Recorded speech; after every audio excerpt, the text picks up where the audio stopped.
Look, Nintendo has some pretty great names that work with them. Developers that do some of the best that we've seen in the industry so far, like Miyamoto, Aonuma, but nobody is without flaw, and I think the same thing goes for Sakurai, and I've been saying this for a while, and there's just one thing that really just irked me with him that he said in the past, and I let it go, time went on, and there was a new video actually on his channel, and he said it again, and it scares me because now in the year of 2024, I thought maybe, just maybe, that he had gotten over it, but no. So what am I talking about? Well, before I continue, I know people are going to just get so mad that I'm talking about Sakurai. Listen, Sakurai has been phenomenal for us Nintendo fans. What he has been able to do with the Smash Bros. Series is seriously unreal. In Smash Ultimate, he is able to conjure up a major roster of characters from throughout the video game industry. I mean, seriously, pulling characters over like Minecraft Steve, Banjo and Kazooie, not to mention Kazuya from Tekken, and even Sora from Kingdom Hearts. Literally, he got the rights from Disney. How many video game developers can pull something off like that? Really not that many, and Sakurai should feel so accomplished for his works. But Smash Brothers, sometimes, in my eyes, it's more than just the characters, and maybe you agree, maybe you disagree, but you could have so many characters in a game to the point where eventually you start to wonder, what's the point of having all these characters if you can't really do extra stuff with them? You know, yeah, you could fight your buddies with them and stuff, but there's not many extra modes or story or anything that you can do with these characters. Now, with a roster that big and that juicy, how amazing would it have been to see a Subspace Emissary style of story mode? Oh my gosh, I mean, we talk about it, I see people talk about it all the time, how amazing that would be to see a grand story with all these characters like interacting with each other, to see Steve interacting with Pac-Man and Mario interacting with Sora, and just to see all these characters come together would be a dream come true. We can go all the way back to Smash 4 when we heard from Sakurai that we would no longer have cutscenes in the game, meaning there wasn't going to be the story mode that we were expecting, and I remember being so let down, and me and my friend just really being in the dumps because how amazing Subspace Emissary was for us when we were kids. It was the best part of Brawl, and one of the reasons why we still love Brawl so much. Probably the only reason, to be honest, but it was a reason nevertheless. But still, yeah, it was a gut-wrenching blow when we heard that Sakurai said that he didn't want to do cutscenes simply because they were leaked online when Smash Brawl was coming out, so he didn't want to do them for Smash 4. So instead, he took all the cutscenes and placed them for character reveals, and that's where all the cutscenes came in at. Yeah, it was upsetting for a lot of us. And then I remember when Smash Ultimate rolled around, and what we got was this first intro cutscene to the game, and I immediately got goosebumps. I felt a chill pour over my body seeing all these characters standing and reacting and interacting together, and even speaking. Oh my gosh, they're speaking. That's even more than Subspace Emissary gave us, and I just felt this rush of sensation, of excitement that I really haven't felt for a game in a long time. And of course, we were let down once again because this was one of the only cutscenes in the entire game to introduce the game mode World of Light, which a lot of you probably know I am not a big fan of. It felt like just regular Smash Bros. Battles with some gimmicks to them.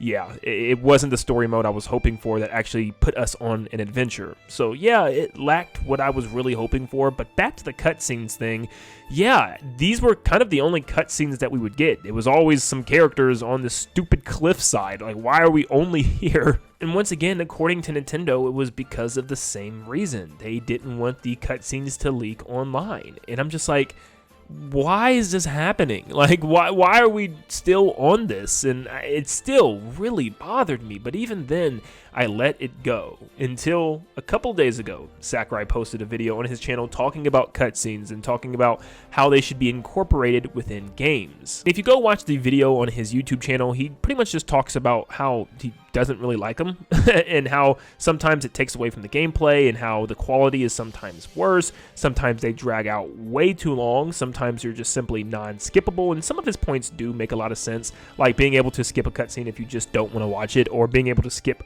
post-credit scenes if you don't want to watch them, and normally Nintendo does do that. There's always options to skip things in Nintendo games. They don't really ever have long cutscenes anyways, but yeah, he just talks about how he's just not a fan of them, and sometimes they just cut away from the gameplay, and you know, they just make you sit. But he also brings up some positives too, saying that it often can give you a break from the action real quick, and also tie into the action, very similar to like the Splatoon cutscenes, maybe even cutscenes like Other M that go straight into battle, out of battle, into battle, out of battle. Stuff like that is really exciting, and I agree too. It always ties the game together pretty well. But then he goes on about this reward thing again, and he's done it in the past, talking about cutscenes. He sees them as rewards for playing well. You get this really cool movie scene after the battle or before the battle or something along those lines, and they're supposed to be rewards for the players. And I'd never seen cutscenes as rewards or of any sort. I see them as part of the game. I see them as a main plot point, something that progresses the story after you've already done your combat part, and you know, it's a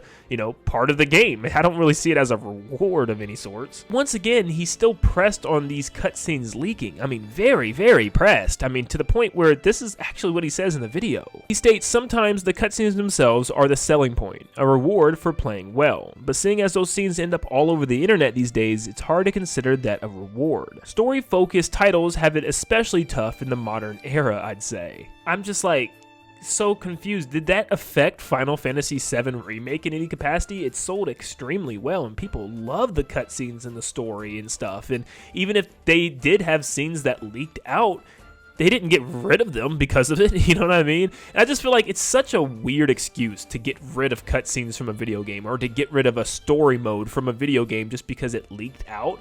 I mean, at that case, all the time we get leaks of boss battle gameplay and stuff, sometimes days, even weeks before a game comes out. I remember seeing Tears of the Kingdom information, cutscenes, bosses, the whole lot before it came out. So if boss gameplay leaks, should they just stop making boss battles? If world gameplay leaks come out, should they stop making worlds? Like, it's just getting rid of content from a video game because it leaked is kind of insane to me. Especially this day and age, where it seems like everything leaks now, from cutscenes to boss battles to the end of the game, literally everything. And I feel like now it's kind of just up to the player. I can tell you right now, most leaks don't come out until just around a week until the game drops. And players have the choice to not look. They have the choice to not go on YouTube, to not go on Twitter, to not go on TikTok. You stay off those three, you'll be fine. And, and it's up to the player. That's just the end of the day. It's hard to punish everybody because some people wanted to look at leaks. It should be, if you want to go look at them, go ahead. If not, then stay away from them. You shouldn't have to completely remove an aspect of the game that people loved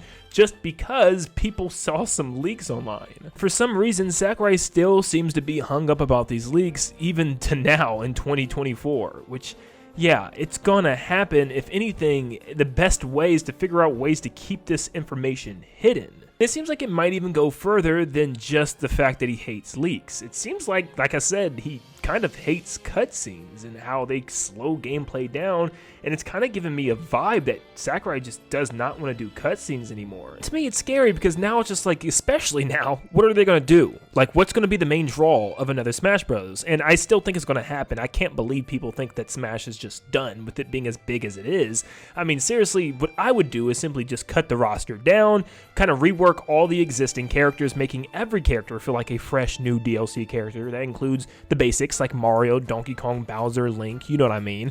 And then just kind of expand the game with fun game modes, have tons of fun things to do with these characters. I feel like is a thing that Smash Brothers is still missing. You got all these great characters, but there's not much to do with them besides the same, multi-min battle or home run contests. Like, give us some actual fun game modes to use these characters in. And I feel like a story mode would just be so good to see again. With how amazing Sakurai directed the Subspace one. I mean, that was back on the Wii. Could you imagine how good these cutscenes would run and look now on the Switch, or what's going to be the Switch 2 in 2025? Oh my gosh, like I could only imagine how good that game would look.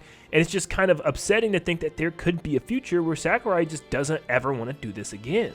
Yes, I guess you could say these cutscenes are rewards for finishing a level, but to me, it's just part of the game. It's not just a reward, it's the actual game itself. It's what makes me want to come back to the game so much, to look at all these characters and their fun worlds, to have the adventure mode through, and also all these characters interacting with each other and what could be in the future, these characters actually talking to each other, at least some of them that actually can talk in their respective games, like we've seen in the World of Light cutscene with Zelda, Marth, and of course Fox. And man, I can't tell you how exciting that would be. Now, it's not entirely all doom and gloom because there's still some slight hope. As Sakurai states, as a creator, I can understand wanting viewers to fully watch something you poured your heart into, but I think there's still room to consider how we can adapt to today's needs. So maybe, just maybe, Sakurai is willing to understand why we love cutscenes so much and find ways around these leaks or find ways to make these cutscenes possible again. I don't care if they're skippable, I don't care if there's not as many,